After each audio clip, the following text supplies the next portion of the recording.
Hi అండి, అందరికీ నమస్తే. వెల్కమ్ బ్యాక్ టు మనందరి వంట. సమ్మర్లో మనకి ఏదైనా ఫంక్షన్స్ జరిగినాయి అనుకోండి, అక్కడ స్పెషల్గా వడ్డించే మసాలా కర్రీ ఏంటో తెలుసా? ఇలా తాటి ముంజలతో చేసిన కర్రీ అనమాట. ముంజలతో కర్రీనా, ఒక్కసారైనా టేస్ట్ చేద్దాం, ఎలా ఉంటుందో రుచి చూద్దాం అనుకునే వాళ్ళు చాలామందే ఉంటారు. మరి ఇప్పుడు ప్రొసీజర్ చూసేద్దామా? ఇలా ముంజలు తీసుకున్నానండి. ఇవి చూడండి, అన్నీ పెద్దగా ఉన్నాయి, ముదురుగా కూడా ఉన్నాయి. సాధారణంగా మనం లేత ముంజలు తిని ఇలా ముదురుగా ఉన్న ముంజలు తీసేస్తాం. కానీ నేనైతే ఈ కర్రీ గురించి స్పెషల్గా ఇలా ముదురు ముంజలు తెప్పించాను. ఇలా ముదురుగా ఉంటే కనుక కర్రీ చేసిన తర్వాత ఈ ముక్క అనేది గట్టిగా నిలబడి ఉంటుందన్నమాట. అందుకే ముదురు ముంజల్ని తీసుకోవాలి. వీటిని ఇలా చిన్న ముక్కలుగా కట్ చేసుకోవాలండి. దీంట్లో ఉండే నీళ్లు కూడా మనం వేస్ట్ చేయక్కర్లేదు. ఆ ముక్కలతో పాటు ఆ నీళ్లు కూడా అలాగే ఉంచేసి లాస్ట్ కర్రీలో వేసేసుకోవాలి. ఇలా 1/2 డజన్ ముంజల్ని ఇలా చిన్న ముక్కలుగా చేసుకున్నాను.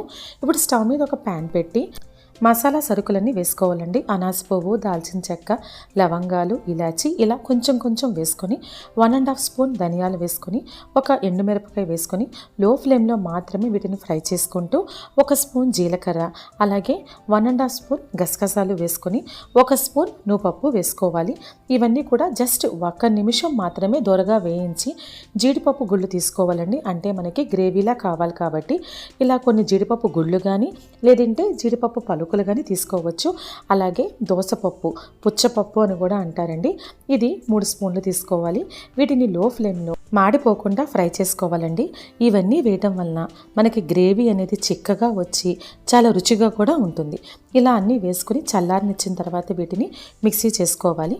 ఈలోపు మనం స్టవ్ మీద ఒక ప్యాన్ పెట్టి 1.5 టేబుల్ స్పూన్ ఆయిల్ వేసుకోవాలి. నేను నువ్వుపప్పు నూనె వేసానండి. అలాగే 2 పెద్ద ఉల్లిపాయలు లేదంటే 3 చిన్న ఉల్లిపాయలైనా, అంటే మన గ్రేవీకి తగ్గట్టు ఉల్లిపాయల్ని ఇలా చిన్న ముక్కలుగా కట్ చేసుకుని లో ఫ్లేమ్లో పెట్టి మూత పెట్టి మగ్గనివ్వాలి. ఈ లోపు నేను మిక్సీ చేసుకున్నానండి. నీళ్లు పోసి చూసారా, గ్రేవీ లాగా వచ్చింది. ఇది పక్కన ఉంచుకోవాలి. ఉల్లిపాయలు కూడా చాలా మటుకు మగ్గాయండి.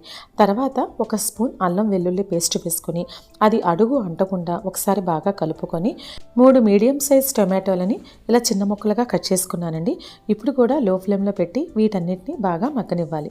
మీకు ఇంకా గ్రేవీ ఒక ముద్దగా రావాలి అనుకుంటే ఈ టొమాటోస్ని మిక్సీ చేసి ప్యూరీలాగా కూడా వేసుకోవచ్చు. అప్పుడు మీకు గ్రేవీ అనేది ఇంకా ఎక్కువ వస్తుందన్నమాట. ఇవన్నీ బాగా మగ్గిన తర్వాత ఇందాక మనం మిక్సీ చేసి పెట్టుకున్నాం కదండి, ఆ గ్రేవీ పేస్ట్ అంతా అది కూడా వేసుకోవాలి.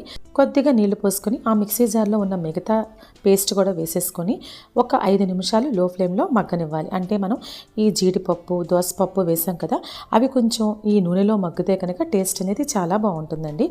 అంటే జస్ట్ ఆయిల్ బయటకు వచ్చేంత వరకు ఇది ఉడకనివ్వాలన్నమాట.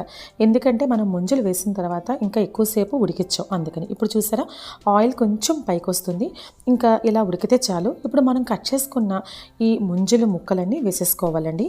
అలాగే సన్నగా పొడవుగా కట్ చేసుకున్న ఒక 4-5 పచ్చిమిరపకాయలు, కొంచెం కరివేపాకు వేసుకుని వీటన్నిటికీ గ్రేవీ పట్టేటట్టు ఒకసారి బాగా కలుపుకోవాలండి. మీకు ఇష్టమైతే ఫ్రై చేసిన జీడిపప్పు కూడా వేసుకోవచ్చు.